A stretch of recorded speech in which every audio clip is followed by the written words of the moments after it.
L'univers est incroyablement vaste et mystérieux. Sa taille a fasciné des scientifiques, des philosophes et des esprits curieux pendant des siècles. Alors que la taille spatiale de l'univers est inconnue, il est possible de mesurer la taille de l'univers observable, qui a un diamètre d'environ 93 milliards d'années-lumière à l'heure actuelle. Pour mettre ce chiffre en perspective, une année-lumière est une unité de distance utilisée en astronomie et équivaut à environ 5,88 trillions de miles ou 9,46 trillions de kilomètres. Cela signifie que l'univers observable a un diamètre d'environ 546,84 trillions de miles ou 878,58 trillions de kilomètres. Un nombre incroyablement grand qui est difficile à comprendre. La réponse à cela se trouve dans la théorie du Big Bang, selon laquelle l'univers a été créé il y a environ 13,8 milliards d'années lors d'un événement explosif qui a provoqué son expansion rapide. Depuis lors, il continue de s'étendre à un rythme accéléré, alimenté par des forces mystérieuses telles que l'énergie noire.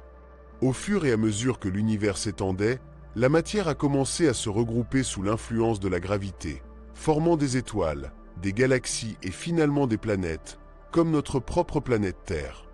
Au fil du temps, ces structures sont devenues de plus en plus grandes et complexes, donnant naissance à l'incroyable diversité d'objets et de phénomènes que nous voyons aujourd'hui dans l'univers. L'univers observable n'est qu'une minuscule fraction de l'univers complet, qui englobe tout ce qui existe. Alors que l'univers avec une majuscule inclut toute la matière, l'énergie, l'espace et le temps, l'univers observable fait référence à la portion que nous pouvons détecter depuis la Terre, des régions limitées, qui s'étendent sur une distance d'environ 93 milliards d'années-lumière de diamètre. La lumière prend du temps à voyager, ce qui signifie que ce que nous voyons dans l'univers observable sont des objets tels qu'ils étaient dans le passé. De plus, en raison de l'expansion de l'univers, les objets éloignés s'éloignent rapidement de nous, ce qui rend leur détection difficile alors que leur lumière est étirée et décalée vers le rouge. La limite de l'univers est un mystère complexe et fascinant sans réponse définitive. Il existe des théories qui suggèrent que l'univers est infini et n'a pas de limite discernable, basées sur le principe cosmologique d'isotropie. Une autre théorie propose que l'univers est fini mais se courbe sur lui-même sans bord défini. De plus, il est possible que notre univers fasse partie d'un multivers plus vaste, avec d'autres univers qui peuvent être connectés ou séparés d'une autre. Grâce au télescope spatial, nous avons découvert l'existence du réseau cosmique, une structure à grande échelle formée par des galaxies, des filaments et des vides. Ce réseau révèle comment la matière est distribuée et comment les galaxies évoluent au fil du temps, émergeant de petites fluctuations dans la densité de l'univers primordial et amplifiées par la gravité. En utilisant le télescope spatial James Webb, les astronomes ont découvert des filaments du réseau cosmique dans l'univers primordial. Ces filaments ont été détectés en observant 25 quasars, des galaxies extrêmement brillantes avec des trous noirs supermassifs en leur centre, qui ont existé peu après le Big Bang. Parmi ces quasars, une disposition en forme de fil de 10 galaxies ancrées par un quasar lumineux a été trouvée. Ces structures défient notre compréhension de la manière dont le réseau cosmique se forme et évolue, car elles montrent que de tels filaments peuvent exister à des étapes précoces de l'univers. De plus, cette découverte fournit une piste sur la façon dont les trous noirs ont pu influencer leur environnement à ces moments-là. Le télescope spatial James Webb a fait d'importantes découvertes en étudiant l'univers primordial et la chimie interstellaire. Il a identifié les premiers fils du réseau cosmique, révélant comment se forment les galaxies et les amas. De plus, il a détecté pour la première fois la présence d'une molécule cruciale appelée cation de méthyle dans un disque de formation planétaire autour d'une étoile jeune dans la nébuleuse d'Orion. Cette molécule joue un rôle important dans la chimie organique interstellaire et sa détection confirme sa pertinence dans la formation de molécules complexes à base de carbone.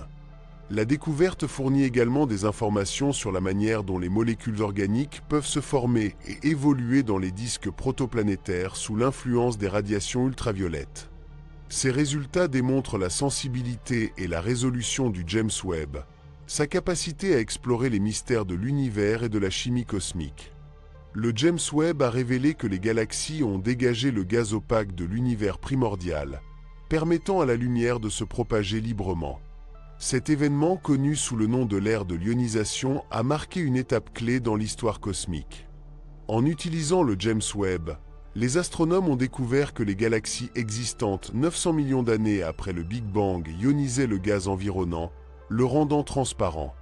Les bulles de gaz ionisées autour de ces galaxies ont grandi et fusionné, transformant progressivement l'univers dans son état transparent actuel.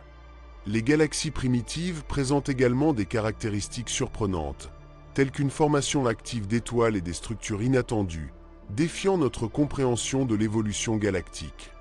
En étudiant ces anciennes galaxies, le James Webb a fourni des informations inestimables sur leurs caractéristiques, masse et composition, ainsi que sur leur influence sur leur environnement. Le programme SUAVE est une initiative majeure qui utilise l'imagerie et la spectroscopie infrarouge pour étudier l'évolution des galaxies dans l'univers primitif. Le télescope James Webb a réalisé des découvertes significatives, y compris l'identification de centaines de galaxies qui ont existé lorsque l'univers était très jeune.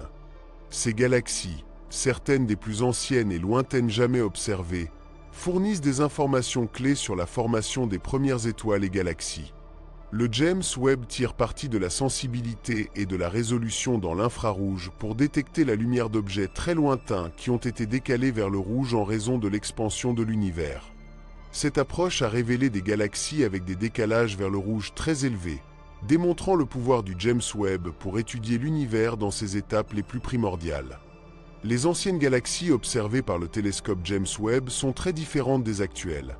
Elles sont petites, faibles et jeunes, avec des étoiles massives en formation qui émettent une lumière ultraviolette ionisant le gaz environnant. Ces galaxies sont cruciales pour comprendre comment se sont formées les premières étoiles et galaxies, comme celles du début de l'univers, et comment elles ont évolué depuis leur état obscur jusqu'à un état transparent. Le James Webb révèle des structures complexes et diverses dans ces galaxies, montrant des activités stellaires, des explosions de supernovas et des fusions.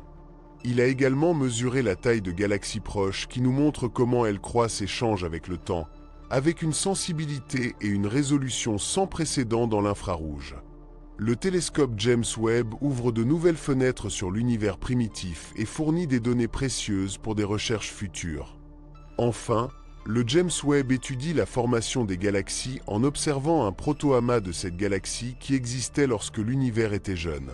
Les galaxies se déplacent à des vitesses très élevées à l'intérieur d'un halo de matière noire qui agit comme un ciment gravitationnel les maintenant ensemble. Le James Webb a utilisé son instrument pour mesurer les vitesses et confirmer qu'elles sont liées dans un proto-amas. En outre, il a utilisé des données spectrales pour modéliser le développement futur du proto jusqu'à nos jours, prédisant qu'il grandira et se transformera en l'amas de coma. Cette découverte démontre comment les galaxies se sont regroupées tôt dans l'histoire de l'univers et comment elles ont évolué pour devenir les structures massives que nous voyons aujourd'hui. Elle met également en évidence la capacité du James WAP à détecter et à étudier des galaxies faibles et lointaines dans l'infrarouge. Le James WAP étudie la formation et l'évolution des galaxies en observant leur forme et leur structure à différents moments cosmiques. Dans les galaxies primitives, il a découvert des structures complexes et chaotiques qui connaissaient une croissance rapide et une transformation entraînée par la gravité et l'interaction avec le gaz. Dans les galaxies plus matures, il a révélé des formes et des structures plus régulières indiquant une croissance et un changement au fil du temps. Il a également trouvé des galaxies encore plus proches avec une diversité morphologique, mais similaire à celle de l'univers proche. Ces découvertes démontrent la variabilité dans l'évolution des galaxies à différentes époques et comment le James WAP résout des détails dans des galaxies distantes, révélant leur morphologie et leur complexité. De plus, le Janshua a permis d'étudier les propriétés chimiques des galaxies éloignées, révélant des informations sur la formation et l'évolution de molécules complexes à base de carbone. Par exemple, il a détecté une molécule de carbone appelée cation de méthyle dans un disque de formation planétaire autour d'une étoile jeune, fournissant des indices sur la chimie organique interstellaire et comment les molécules peuvent se former et évoluer dans des environnements cosmiques. Le Janshua a élargi notre connaissance en détectant des signaux faibles provenant de sources lointaines et complexes, validant ainsi sa sensibilité et sa résolution dans l'infrarouge.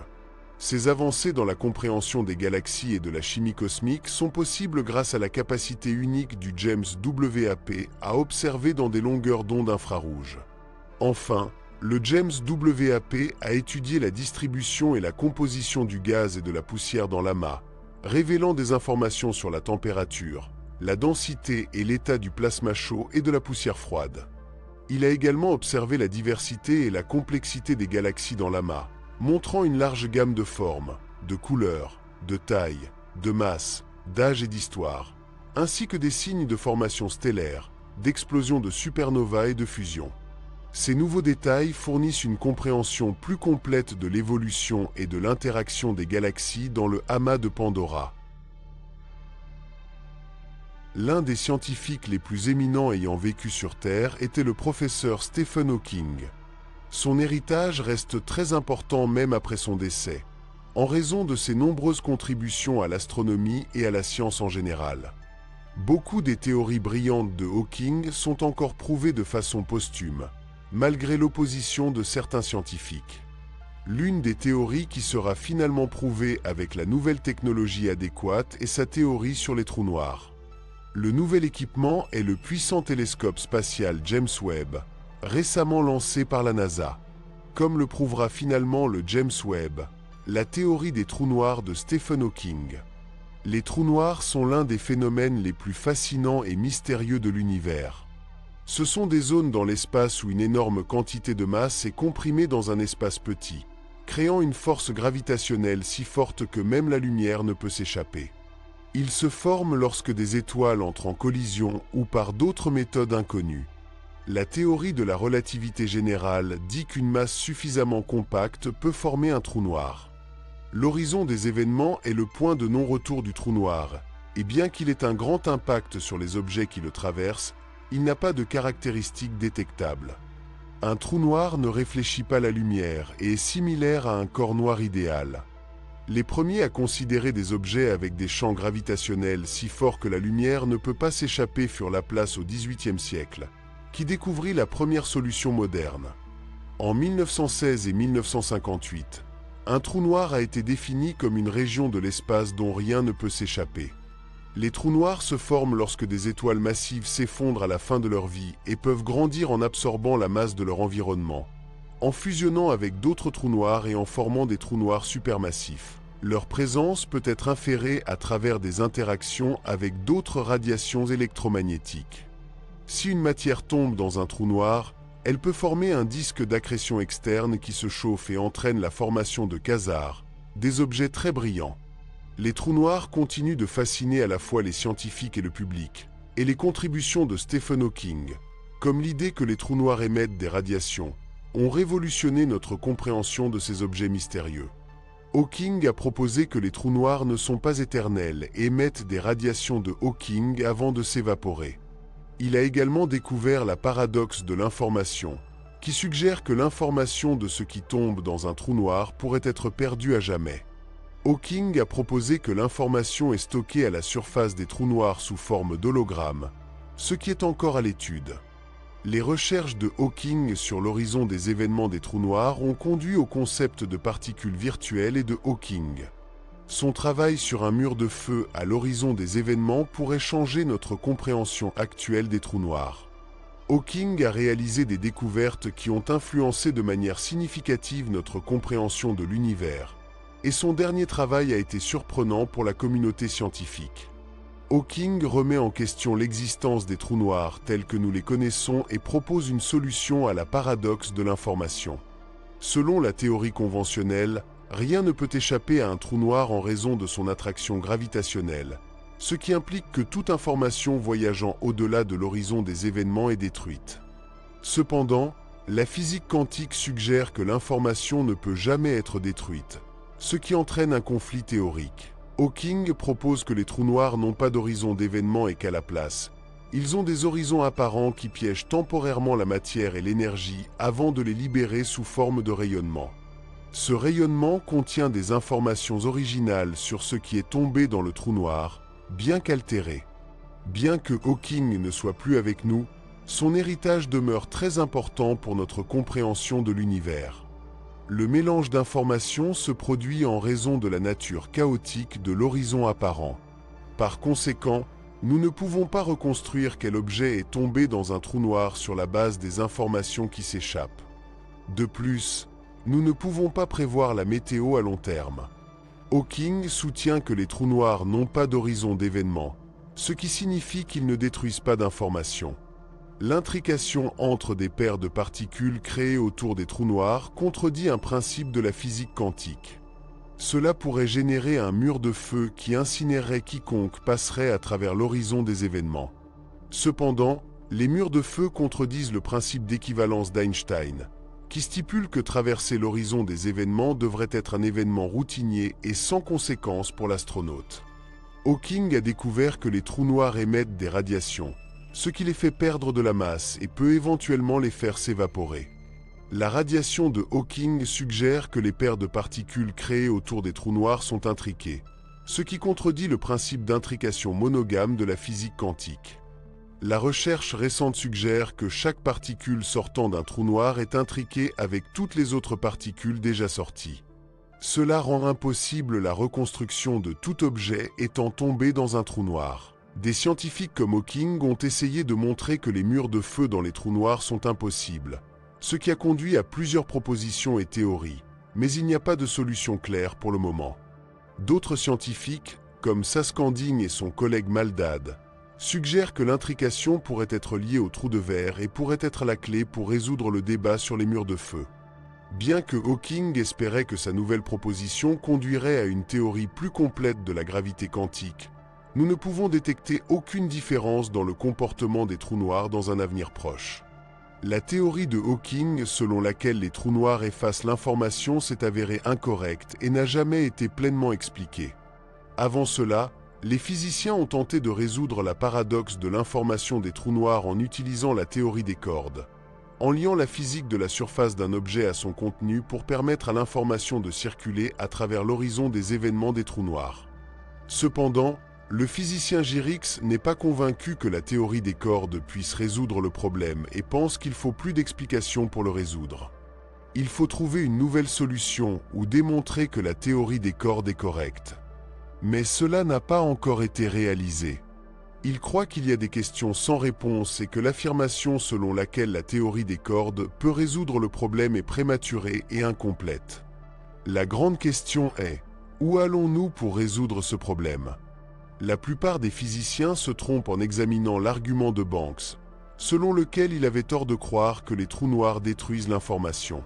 Krein suggère que la faute pourrait venir de la théorie quantique des champs utilisée par Hawking dans son analyse. La théorie quantique des champs décrit comment toutes les particules connues interagissent, à l'exception de la gravité, et repose sur la supposée localité de l'espace-temps. C'est-à-dire que les événements en un point de l'espace-temps ne peuvent pas influer sur les événements en un autre point de l'espace-temps à une vitesse supérieure à celle de la lumière. Cependant, Givin se demande si les théories quantiques des champs ne sont en réalité pas locales, bien que des possibilités aient déjà été envisagées. Rompre simplement la localité et la théorie quantique conduit à son propre ensemble de paradoxes. La localité semble être robuste et bien définie dans la théorie quantique des champs, mais Givin a identifié la position clé et controversée dans ses arguments de localité.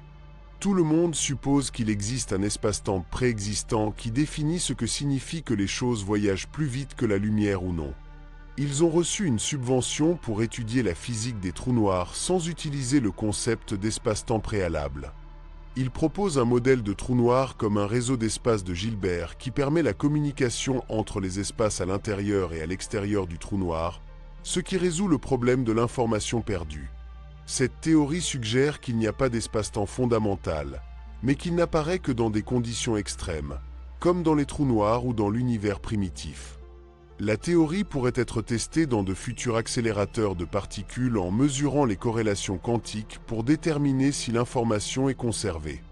L'un des rares experts sur le problème de l'information dans les trous noirs, Gidding pense que la théorie actuelle de l'inflation éternelle de l'univers est incomplète et qu'une théorie quantique de la gravité modifiée pourrait résoudre certains de ces mystères. Selon lui, de telles fluctuations de l'espace-temps à grande échelle sont difficiles à observer, mais pourraient avoir des conséquences petites mais mesurables dans notre univers observable.